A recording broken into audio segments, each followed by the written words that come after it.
ദൈവനാമത്തിന് മഹത്വമുണ്ടാകട്ടെ. ഇന്നത്തെ പ്രഭാതത്തിലെ നമ്മുടെ ഒന്നിച്ചുള്ള ധ്യാനത്തിനായി ലഭിച്ചിരിക്കുന്ന വേദഭാഗം യാക്കോബ് അപ്പോസ്തലൻ എഴുതിയ ലേഖനം 1-ാം അധ്യായം 2-ാം വാക്യം. എൻ്റെ സഹോദരന്മാരെ, നിങ്ങൾ വിവിധ പരീക്ഷകളിൽ അകപ്പെടുമ്പോൾ നിങ്ങളുടെ വിശ്വാസത്തിൻ്റെ പരിശോധന സ്ഥിരത ഉളവാക്കുന്നു എന്നറിഞ്ഞ് അത് അശേഷം സന്തോഷമെന്ന് എണ്ണുവിൻ. 2 കല്ലുകൾ ഒരു മലയുടെ മുകളിൽ വെറുതെ കിടക്കുകയാണ്. ഇതിനിടയിൽ ഒരു കല്ല് മറ്റൊരു കല്ലിനോട് പറഞ്ഞു, നമ്മൾ കുറേ നാളായി ഇങ്ങനെ കിടക്കുകയാണല്ലോ. കുറച്ച് ഭംഗിയുള്ള എവിടെയെങ്കിലും പോയി കിടന്നാൽ കുറേ ആളുകൾ നമ്മെ ശ്രദ്ധിക്കും. നമ്മൾ ഇങ്ങനെ വെറുതെ കിടക്കേണ്ടവരാണോ? 1-ാമത്തെ കല്ല് പറഞ്ഞത് ശരിയാണെന്ന് 2-ാമത്തെ കല്ലും സമ്മതിച്ചു. ഇവർ സംസാരിക്കുന്നത് അതുവഴി വന്ന ഒരു ശില്പി കേട്ടു. നിങ്ങളെ ഞാൻ എല്ലാവരും ശ്രദ്ധിക്കുന്ന മനോഹരമായ വിഗ്രഹങ്ങളാക്കി മാറ്റാം. ഇത് കേട്ട 1-ാമത്തെ കല്ല് പറഞ്ഞു, വേണ്ട, നിങ്ങൾ ഉളിയും ചുറ്റികയും ഉപയോഗിക്കുമ്പോഴുള്ള വേദന അതെനിക്ക് സഹിക്കാനാവില്ല.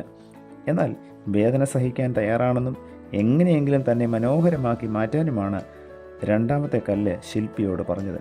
അങ്ങനെ ശില്പി 2-ാമത്തെ കല്ലിൽ പണി തുടങ്ങി. ശില്പിയുടെ ഉളിയും ചുറ്റികയും കല്ലിൽ പതിച്ചു. കഠിനമായ വേദന, എങ്കിലും ആ കല്ല് അതെല്ലാം സന്തോഷത്തോടെ സഹിച്ചു. ഒടുവിൽ ആ കല്ല് ഒരു മനോഹരമായ ശില്പമായി മാറി. 100 കണക്കിന് ആളുകൾ മലയുടെ മുകളിലെത്തി. വിഗ്രഹത്തിന് ചുറ്റും അമ്പലമുയർന്നു. ഭക്തർ പ്രാർത്ഥനയോടെ വണങ്ങി നിന്നു. തേങ്ങ എറിഞ്ഞുടയ്ക്കാൻ ഭക്തർ കണ്ടെത്തിയത് വെറുതെ കിടന്ന 1-ാമത്തെ കല്ലിനെയായിരുന്നു. വേദന സഹിക്കാൻ തയ്യാറാകാതിരുന്ന ആദ്യത്തെ കല്ലിന് പിന്നീടുള്ള കാലം മുഴുവൻ കഠിനമായ വേദന സഹിക്കേണ്ടി വന്നു. പ്രിയമുള്ളവരെ, ഈ കഥയിൽ ഒരു കാര്യം വളരെ വ്യക്തമാണ്. If there is A pain, there is A gain. നമ്മുടെ ജീവിതത്തിൽ തുടർച്ചയായി സങ്കടങ്ങളും വേദനകളുമാണ് വരുന്നതെങ്കിൽ ഒരു കാര്യം ഉറപ്പിക്കാം, നാം ശരിയായ വഴിയിലാണ്.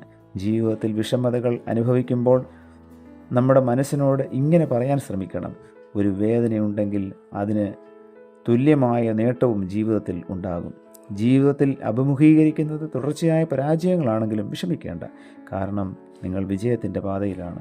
നിങ്ങളുടെ ജീവിതത്തെ ഒരു മനോഹരമായ ശില്പമാക്കി മാറ്റാൻ വേണ്ടിയുള്ള കൊത്തുപണികൾ മാത്രമാണ് ഈ വേദനകൾ. ആ വേദനകളെ സന്തോഷത്തോടെ സ്വീകരിച്ചാൽ സുന്ദരമായ ഒരു ശില്പമാക്കി നമ്മുടെ ജീവിതത്തെ നമുക്കും മാറ്റാം. ആ കുറിവാക്യം നമുക്കൊന്നുകൂടെ ചിന്തിക്കാം.